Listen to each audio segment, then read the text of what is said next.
Greetings and great things. It is Q Talks once again, and we are back for another episode of Black Swan Theory podcast.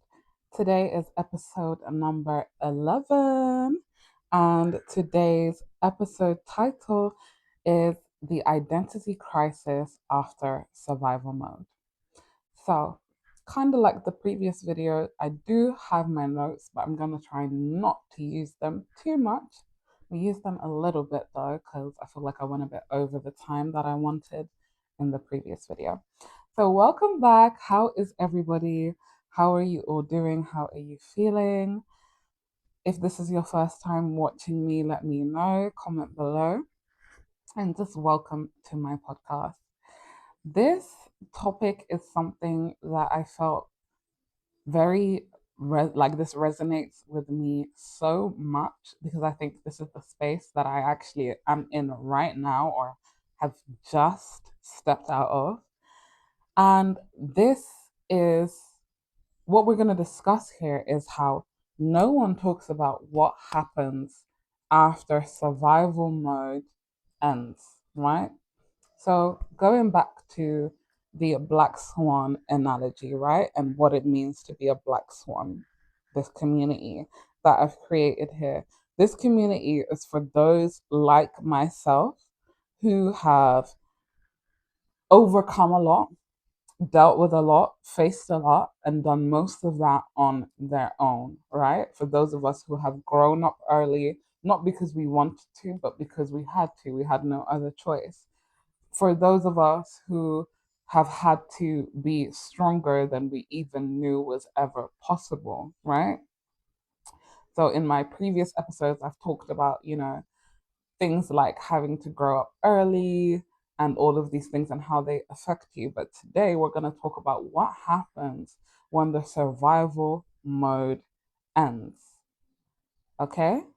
So for me, um, what I want to say, how you know that you're kind of in this sort of place, is that everything where you've had such a hectic life, you see that life starts to slow down. And instead of feeling relieved about your life slowing down, maybe you've been so used to like just being so busy and you have wanted more free time, but instead of finding yourself feeling relieved about that, you find yourself feeling lost. You aren't in survival mode anymore, but it's hard for you to figure out who you are outside of that. You can find yourself feeling stuck, unmotivated, or disconnected. All feelings that like I said, have dealt with and recently been dealing with. And, let's talk about it. This is what we're here talking about, right?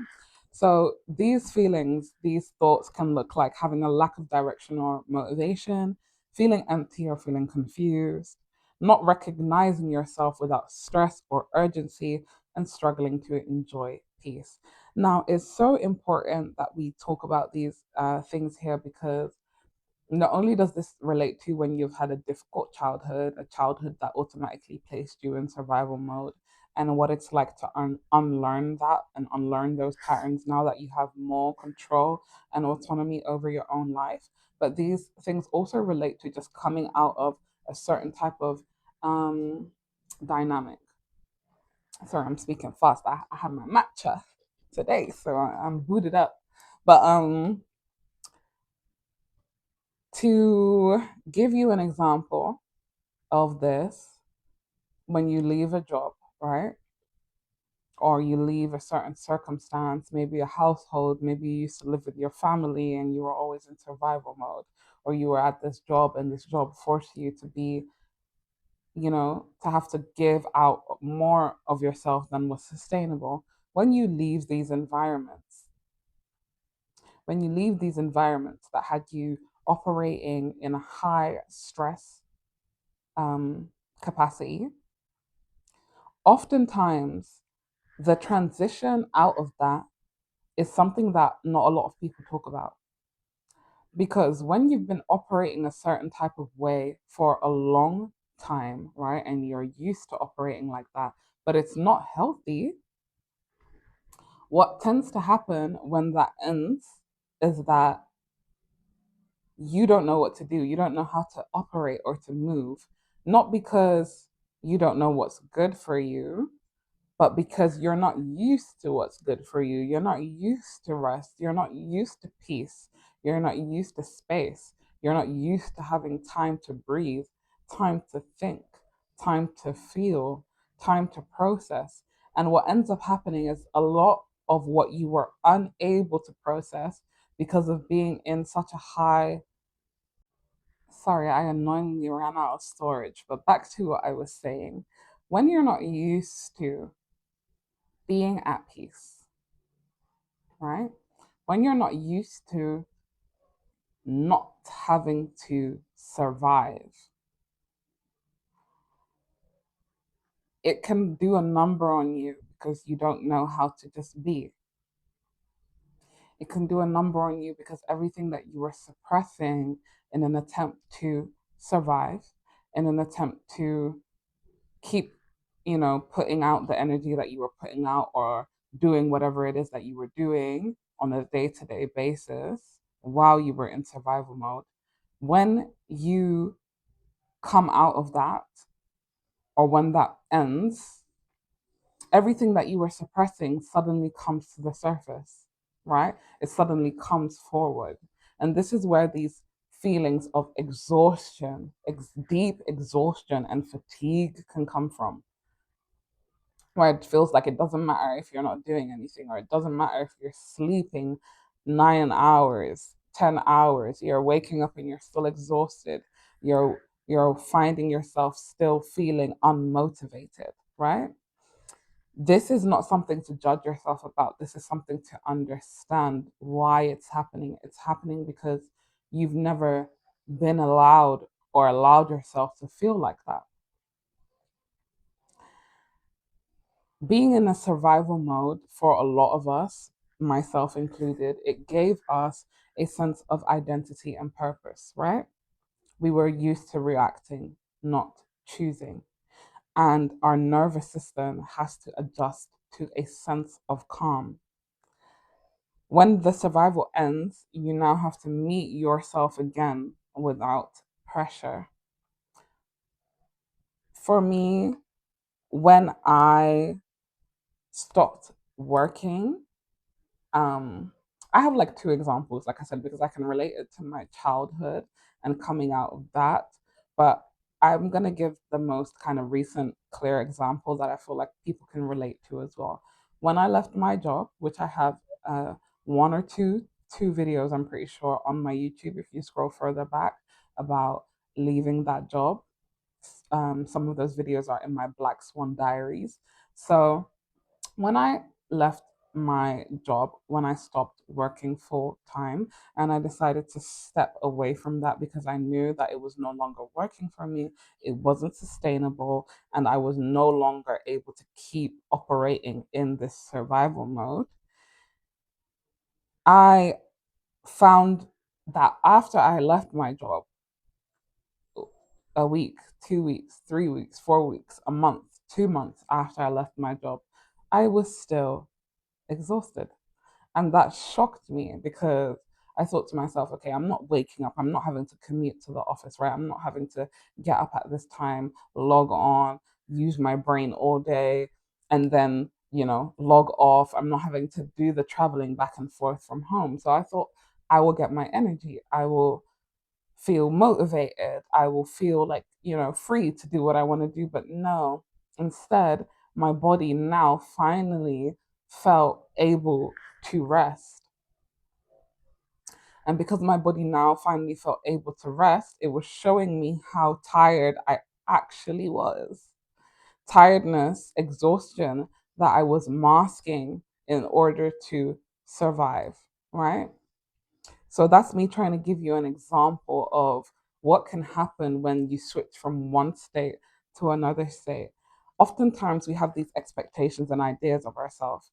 We want ourselves to be better, to do better, to achieve more. So we think, okay, when I stop doing this, when I leave this that I know that's not good for me, when I finally get out of, feeling like I'm struggling, then I'm going to feel free. then I'm going to feel happy, then I'm going to be motivated. But we don't realize that when you have been struggling for so long, sometimes in ways that you don't even realize, sometimes in ways that you're unable to comprehend, when that ends, your body, your mind, your spirit, your emotions, they all finally do the processing that they weren't doing because you didn't have the time for it, because that wasn't the place, right?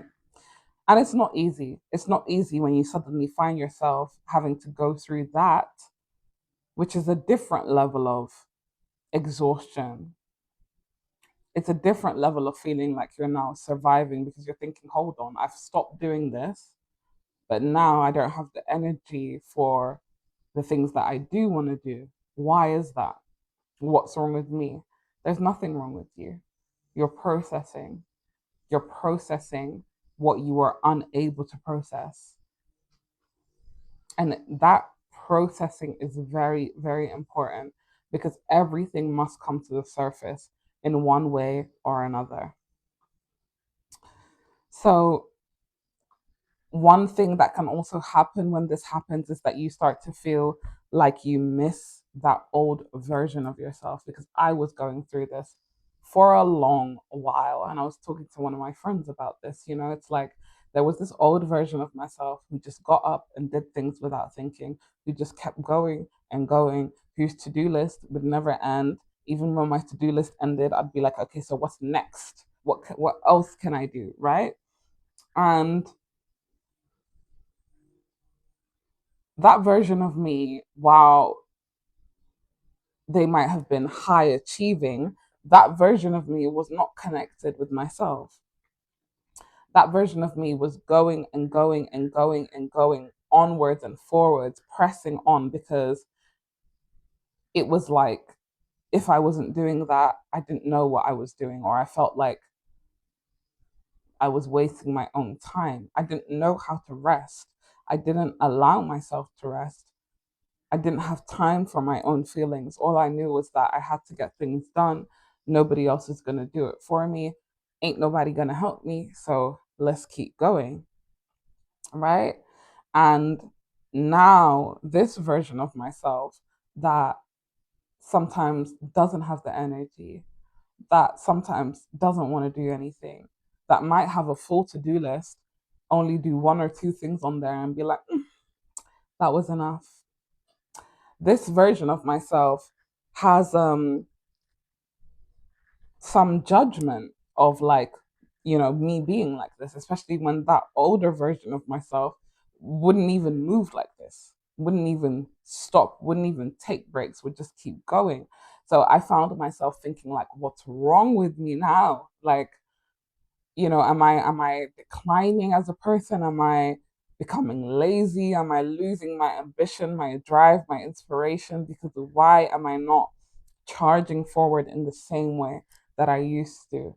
Because why? Because that was the version of me that didn't have peace. That was the version of me that was seeking peace through achievement, right? So it's like, I only feel at peace when I know I've done more, when I've pushed myself beyond my capabilities, beyond my limits. That's when things feel kind of okay. But why do we normalize that? Why do we think that it's normal to be so hard on ourselves, to push ourselves? And we think that that is when we are worthy and deserving. We don't think that when we are resting, we are worthy and deserving. But if we had a baby or a child, we would allow them to take as long naps as they needed to rest all day. And if they got up that day and they were learning how to walk and they only took one step, we would be proud of them. We wouldn't say, oh, that's all you're going to do. We wouldn't say, keep going, keep walking. You haven't stepped enough, you haven't walked enough. Why do you think you can go take a nap? Keep walking. We wouldn't do that. But that's what we do to ourselves, and that's how we treat ourselves. When did we learn that?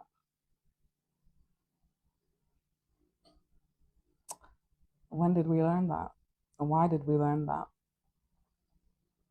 So, being in a place of peace when for a long time you've operated in a space of chaos, you find yourself feeling lost and confused because peace is unfamiliar. Peace is uncomfortable. When you've thrived, right, in chaos, when you've survived in chaos for so long, peace itself can feel like an attack on you or on the version of yourself that you know and that you've been used to. But what you need to realize and you need to understand is that you're not lost. You're just no longer in survival mode. Okay? No, this version of yourself is some is a version of yourself that you need to take the time to get to know and to give the same respect that you give the version of yourself that you gave the version of yourself that you pushed beyond your limits. Really and truly, some of the things that I want you guys to realize and to take away from this is that you get to build your own identity now, right? And you get to build and choose and decide your own identity, not from pressure, but from a place of peace, which is why that allowing yourself to have this peace and respecting this version of yourself that is in a space of calm and peace is so important. Because if you don't do that, the identity that you're going into next may reflect something that isn't true to you or that doesn't really serve you. To be at peace, to slow down, to do less, it's not emptiness, it's not void, right? It's space, it's freedom, it's the opportunity to become again. You, my beautiful Black Swan, are allowed to rediscover yourself slowly. And I say that and I'm speaking to myself also because, guys, if I didn't give myself the time and the space to be okay with not being how I used to be, I wouldn't be here now. I wouldn't have come up with Black Swan Theory. I wouldn't be making these videos and these podcasts for you, for us, for our community. Why? Because I wouldn't have never even had the time or the space to allow myself to think about this and come up with this. But I also would have been so busy keeping myself busy and pushing myself to do whatever I think I needed to do, that I wouldn't be doing what I want to do, what I feel like is right, which is this, and taking my time with this because it's worth all the time and the energy. And it's not something that I need to rush, right? I want you to understand that when you are coming into true alignment with yourself, with your uniqueness and your rarity, that doesn't have to look like what you see outside of yourself. And it does not have to look like what you used to do and what you used to look like. Give yourself the time, the space, and the opportunity to be born again, to come alive again. Don't put pressure on yourself, okay? Because again, that pressure that you were putting on yourself is the reason why you had to stop anyway, because it was not sustainable. So, why are we in a rush to put ourselves back into that same position and think that that's going to be helpful or that that's us being successful or that that is what we need. Who has taught us that?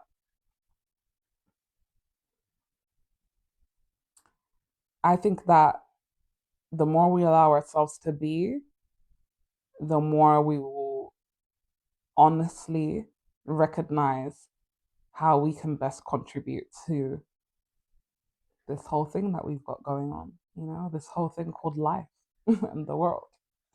So, yeah, I say all of that to say if you feel lost after everything that you've been through, it doesn't mean that you've gone backwards. It means you're finally free to choose who you become now.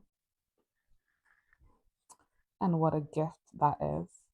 And I am here, as always, with you on this journey, encouraging you to take the time to do that and always ready and willing to accept you in the version of yourself that you are now and the one that you are becoming. Okay? This is our safe space. This is our home. I'm not going anywhere.